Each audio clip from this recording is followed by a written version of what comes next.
Yun na. Fast talk challenge. Okay. May tatanong ko sa'yo. Kung mamamatay raw siya bukas, ba't di pa kaya? Gago.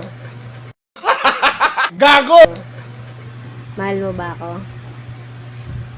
Pwede, pag-iisipan ko.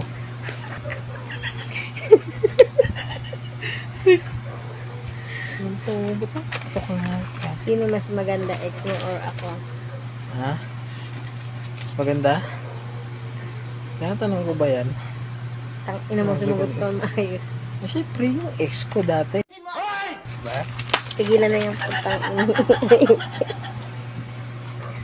Tigilan mo na. Nag-visit lang ako. Hindi mo, siyempre. Tama ka. Mama ko sa'yo tutulogis. Tapusin natin. Gaano mo kamahal? Rate. Ha? 1 to 10. Siyempre, mga 5 ganyan. Pwede na! Yan. Ina mo talaga. Kailan mo huling nakita ang ex mo? Wag. Huwag mong subukan. Masisira ang buhay mo. Kanina lang, bago tayo mag-pasto. Sige ba? Walang awat ha? Walang awat ha? Kasi galing kanina. Galing kanina.